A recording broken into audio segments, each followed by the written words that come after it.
சங்கின்னு சொல்லி ஆன்லைனில் வந்து நிறைய பேரை கூப்பிட்றோம் இல்லையா? ஸோ சங்கினா யார், அவங்களோட ஐடியாலஜி தான் என்ன, சங்கி ஆர்எஸ்எஸ் இதை பற்றினா நமக்கு ஏன் தெரிஞ்சுக்கணும் அப்படின்னா, இப்போ இருக்கிற education minister Dharmendra Pradhan design பண்ணதுக்கப்புறம் இப்போ நமக்கு புதுசாக வந்து இருக்கிற education minister 30+ years loyal RSS person and பிரதமர் மோடி உட்பட பல கேபினெட் மினிஸ்டர்ஸ் அவங்க பிஜேபி ஜாயின் பண்ணுறதுக்கு முன்னாடி தேர் இந்த ஆர்எஸ்எஸ் ஐடியாலஜி தான். ஸோ அதை நம்ம புரிஞ்சிக்க வேண்டிய கட்டாயம் கண்டிப்பாக இருக்குது.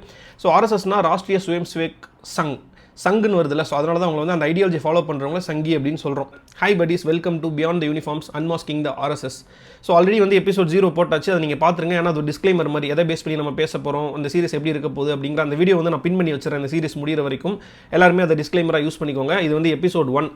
ஸோ சர்தார் வல்லபாய் பட்டேல் உங்கள் எல்லாருக்குமே தெரியும். அவருக்காக வந்து 3000 கோடி செலவு பண்ணி இப்போ இருக்கிற கரண்ட் பிஜேபி கவர்மெண்ட் வந்து ஒரு பெரிய சிலை கட்டினார்கள். அவர் ஹோம் மினிஸ்டராக இருந்த டைமில் 1948 ஆர்எஸ்எஸோட சீஃப் கோல்வால்கார் அப்படிங்கிறவர் ஒரு கடிதம் எழுதுறாரு. ஆர்எஸ்எஸ் மேலே இருக்கிற பேன், அது மேலே தடை போட்டிருக்கீங்க, அந்த தடையை நீக்குங்கன்னு சொல்லி.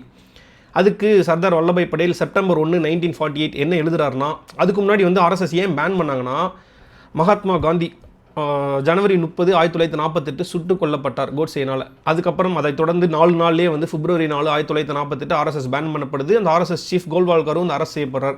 அதுக்கப்புறம் அவர் வெளியே வந்ததுக்கப்புறம் பட்டேலுக்கு கடிதம் எழுதுறாரு. அப்போ ஹோம் மினிஸ்டர் சர்தார் வல்லபாய் பட்டேல் அவர் என்ன ரிப்ளைல 3 ரீசன் கொடுக்குறாருன்னா, ஃபஸ்ட்டு ஆர்எஸ்எஸ் இந்த கம்யூனல் பாய்சனை பரப்பிச்சு, அதாவது மதவெறி நஞ்சை பரப்பிச்சு. ஸோ அதில் ஆர்எஸ்எஸ் முக்கியமாக ஈடுபட்டு இருந்தது. நம்பர் 2, அந்த மதவெறி நஞ்சு பரவிச்சு பார்த்தீங்களா, அதோட விளைவாக நம்ம தேசம் ஒரு உயர்ந்த மனிதனான மகாத்மா காந்தி இழந்துச்சு. இது நம்பர் 2. நம்பர் 3, அந்த மகாத்மா காந்தி சுட்டு கொல்லப்பட்ட அந்த தேச துயரமிக்க நாளில் ஆர்எஸ்எஸ் சேர்ந்தவங்க அந்த செய்தி வந்த உடனே செலிப்ரேட் பண்ணி ஸ்வீட் டிஸ்ட்ரிபியூட் பண்ணி கொண்டாடினாங்க. ஸோ அதனால தான் ஆர்எஸ்எஸ் பேன் பண்ணியிருக்கோம். அந்த பேனை இப்போதைக்கு நாங்கள் அந்த தடையை எடுக்க முடியாதுன்னு சொல்லி சர்தார் வல்லபாய் பட்டேல் கூறியுள்ளார். அண்ட் இந்த வீடியோட கீ டேக்அவே என்னவாக இருக்கணும்னா, அதாவது ஆக்ட் ஆஃப் டெரரிசம் அப்படிங்கிறது யார் பண்ணாலுமே அது தவறு தான். இந்த மதத்தை சேர்ந்தவன் தான் இப்படி பண்ணுவான் அப்படிங்கிற ஆல்ரெடி இஸ்லாமோஃபோபியான்னு ஒன்று பரவுதில்ல, அது ஏன் தவறுனா, இந்த ஃபர்ஸ்ட் ஆக்ட் ஆஃப் டெரரிசம் பண்ணவன் ஒரு ஹிந்து, அதை செலிப்ரேட் பண்ணது ஹிந்துக்களுக்கான பாதுகாப்பான ஒரு வாய்ஸ்ன்னு சொல்லி மதவெறி நஞ்ச பரப்புன ஒரு ஆர்எஸ்எஸ் அமைப்பு அதை கொண்டாடி இருக்காங்க அப்படின்னு நினைக்கும் போது உங்களுக்கு என்ன தோணணும்னா, அந்த ஒரு ஸ்டீரியோடைப் பிரேக் ஆகணும். ஒரு மதத்தை சேர்ந்தவன் இப்படி தான் இருப்பான் அப்படிங்கிற ஒரு ஸ்டீரியோடைப் உங்கள் மனசுலேருந்து உடையணும் அப்படிங்கிறது இந்த ஒரு ஹிஸ்டாரிக்கல் ஈவெண்ட் மூலமாக நம்ம திங்க் பண்ணால் நார்மலாக எல்லாருக்குமே புரியும் அப்படின்னு நான் நம்புகிறேன். So with this note I end this video and upcoming வீடியோஸ்க்கு வெயிட் பண்ணுங்கள் மக்களே. நன்றி, வணக்கம்.